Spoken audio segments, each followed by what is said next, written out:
Hello नमस्कार साथियों, स्वागत है आप सभी का हमारे बीजी क्लासेज यूट्यूब चैनल के प्लेटफॉर्म पर।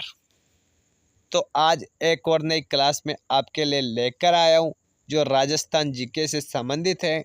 जो चतुर्थ श्रेणी जेल प्रहरी बेस्ट टीसी पीटीईटी शिक्षक भर्ती आगामी जो भी एग्जाम होने वाले राजस्थान जीके से संबंधित उन सभी के लिए बहुत ही इम्पोर्टेंट होने वाली है साथियों। तो चलते साथियों, चलने से पहले अभी तक जिसने चैनल को सब्सक्राइब नहीं किया है वो जल्दी से जाइए चैनल को सब्सक्राइब कीजिएगा और वीडियो को ज़्यादा से ज़्यादा लाइक और शेयर भी कीजिएगा साथियों। तो आज का पहला क्वेश्चन आता है कि नाथ द्वारा का राधा कृष्ण नृत्य परंपरा का नृत्य है जो पुरुष महिला द्वारा युगल रूप में होली के अवसर पर किया जाता है। वह नृत्य कौन सा है? चार ऑप्शन है: चारी नृत्य, डांग नृत्य, पेजन नृत्य या फिर द्विचक्री नृत्य।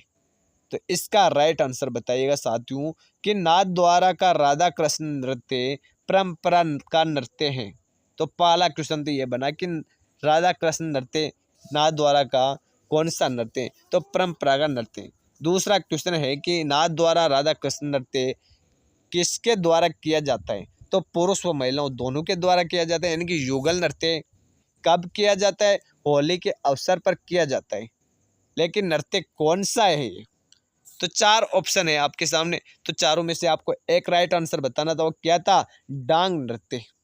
कहाँ का प्रसिद्ध है? नाथ द्वारा का प्रसिद्ध है साथियों। कहाँ पर है? स्थित है नाथ द्वारा, राजसमंद में स्थित है। तो यहाँ से आपके 3-4 क्वेश्चन क्लियर हुए साथियों। नेक्स्ट क्वेश्चन आता है कि नाथ द्वारा में के श्री नाथ जी मंदिर में किस भगवान की प्रतिमा है? भगवान श्री राम की, भगवान श्री कृष्ण की, भगवान हनुमान जी की या फिर सर्वधर्म उपासना स्थल बिना प्रतिमा के है? तो इसका राइट आंसर क्या हो जाएगा? ऑप्शन नंबर बी, यानी कि भगवान श्री कृष्ण की प्रतिमा है नाथ द्वारा के श्रीनाथ जी मंदिर में। नेक्स्ट क्वेश्चन आता है कि दादू मोक्ष प्राप्ति के लिए आवश्यक समझते हैं, यानी कि जो दादूपंथी लोग हैं वो मोक्ष की प्राप्ति के लिए इन चार में से क्या आवश्यक समझते हैं? गुरु द्वारा मार्गदर्शन, सत्संग, साधना करना या फिर संन्यास ग्रहण कर लेना। तो चारों में से आपको एक राइट आंसर चुनना है साथियों। तो क्या हो जाएगा? ऑप्शन नंबर ए, यानी कि गुरु द्वारा जो मार्गदर्शन दिया जाता है उसी को दादूपंथी लोग मोक्ष प्राप्ति के लिए आवश्यक समझते हैं। नेक्स्ट क्वेश्चन आता है कि दादूपंथ संप्रदाय की मुख्य गद्दी राजस्थान के किस स्थान पर है? किशनगढ़, नारायणा, कांकरौली या फिर नाथ द्वारा। तो इसका राइट आंसर क्या हो जाएगा? ऑप्शन नंबर बी, यानी कि नारायणा, जो कहाँ पर स्थित है? जयपुर में स्थित है, जो दादू संप्रदाय की प्रमुख गद्दी बनी हुई है साथियों। नेक्स्ट क्वेश्चन आता है कि वल्लभ संप्रदाय की प्रमुख गद्दी कहाँ पर बनी हुई है? तो नाथ द्वारा राजसमंद में बनी हुई है साथियों। नेक्स्ट क्वेश्चन है कि देवेर के युद्ध जो कब हुआ था? अक्टूबर 1582 में हुआ था। के पश्चात महाराणा प्रताप की नई राजधानी कौन सी थी? चार ऑप्शन है: चोलिया, मांडलगढ़, चावंड या फिर चित्तौड़गढ़। बहुत ही अच्छा क्वेश्चन है, कितनी बार एग्जाम में पूछा भी गया है साथियों कि देवेर का युद्ध जो अक्टूबर 1582 में हुआ था। एक क्वेश्चन तो क्लियर हुआ आपका कि देवेर का युद्ध कब हुआ था? अक्टूबर 1582 में। लेकिन उसके पश्चात महाराणा प्रताप की नई राजधानी कौन सी बनाई थी महाराणा प्रताप ने देवेर के युद्ध के बाद? तो इसका राइट आंसर क्या हो जाएगा? यानी कि चावंड, ऑप्शन नंबर सी। और बात करें कि महाराणा प्रताप की अंतिम राजधानी कौन सी थी, तो वह भी कौन सी थी? वो भी चावंड थी साथियों। कौन सी थी? चावंड। नेक्स्ट क्वेश्चन आता है कि दोदवा खारा आंदोलन किस रियासत से संबंधित है? बीकानेर, अलवर, भरतपुर या फिर जैसलमेर। तो इसका राइट आंसर क्या हो जाएगा? बीकानेर। दुधवा खारा आंदोलन किस रियासत से संबंधित है? बीकानेर रियासत से संबंधित है, यानी कि ऑप्शन नंबर ए इसका राइट आंसर हो जाएगा।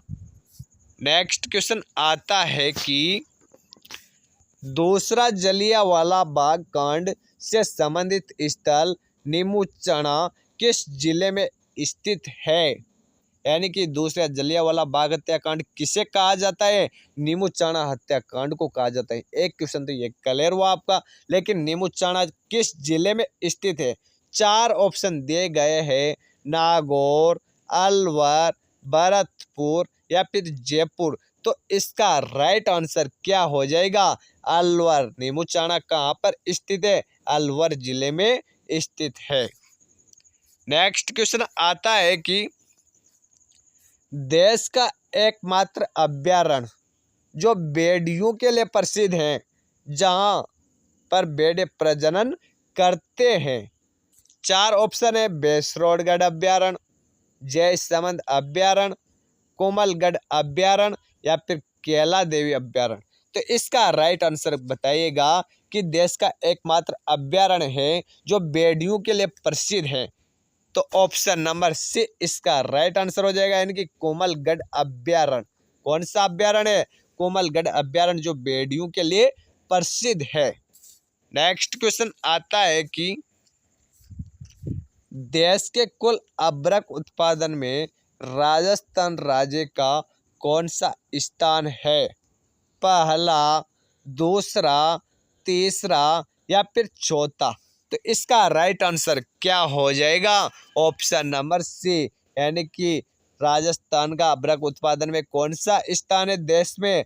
तीसरा स्थान है साथियों। नेक्स्ट क्वेश्चन आता है कि देश में खनिज उत्पादन की दृष्टि से राजस्थान राज्य का कौन सा स्थान है? यानी कि खनिज उत्पादन की दृष्टि से अभ्रक में राजस्थान का तीसरा स्थान है, लेकिन आपसे खनिज उत्पादन की दृष्टि से राजस्थान का स्थान पूछा गया है, तो कौन सा स्थान हो जाएगा? 5वां स्थान हो जाएगा साथियों। कौन सा स्थान हो जाएगा खनिज उत्पादन की दृष्टि से? 5वां स्थान है राजस्थान का। नेक्स्ट क्वेश्चन आता है कि देश में राजस्थान राज्य का चूना पत्थर उत्पादन की दृष्टि से कौन सा स्थान है? पहला, दूसरा, तीसरा या फिर चौथा। यानी कि राजस्थान राज्य का चूना पत्थर उत्पादन की दृष्टि से कौन सा स्थान माना गया है? तो इसकी बात करें तो राजस्थान का दूसरा स्थान माना गया है चूना पत्थर उत्पादन में। नेक्स्ट क्वेश्चन आता है कि देश में सर्वप्रथम राजस्थान पंचायत समिति एवं जिला परिषद अधिनियम 1959 कहाँ पर लागू किया गया था? बहुत ही अच्छा क्वेश्चन है। अजमेर में। कहाँ पर लागू किया गया था? इसका राइट आंसर बताइएगा। क्वेश्चन है कि देश में सर्वप्रथम राजस्थान पंचायत समिति एवं जिला परिषद अधिनियम 1959 कहाँ पर लागू किया गया था? अजमेर, नागौर, जयपुर और बीकानेर। तो इसका राइट आंसर क्या हो जाएगा? ऑप्शन नंबर बी, यानी कि नागौर में लागू किया गया था। कहाँ पर लागू किया गया था? नागौर में। नेक्स्ट क्वेश्चन आता है कि राजस्थान के आदिनाथ मंदिर का निर्माण किसने करवाया था? राजस्थान का जो आदिनाथ दिलवाड़ा के जो आदिनाथ मंदिर है उसका निर्माण किसने करवाया था? 4 ऑप्शन है, तेजपाल, विमल शाह, वास्तुपाल और अलाउद्दीन। तो इसका राइट आंसर क्या हो जाएगा? ऑप्शन नंबर बी हो जाएगा, यानी कि विमल शाह ने। नेक्स्ट क्वेश्चन आता है कि त्रिभुवन नारायण मंदिर का निर्माण किस शासक ने करवाया था? महाराणा रतन सिंह, महाराणा कुंभा, महाराजा भोज या फिर महाराजा विनय सिंह। बहुत ही अच्छा क्वेश्चन है, कितनी बार एग्जाम में पूछा भी गया है कि त्रिभुवन नारायण मंदिर का निर्माण किस शासक ने करवाया था? तो वही इसका राइट आंसर क्या हो जाएगा? महाराजा भोज। ऑप्शन नंबर सी इसका राइट आंसर हो जाएगा।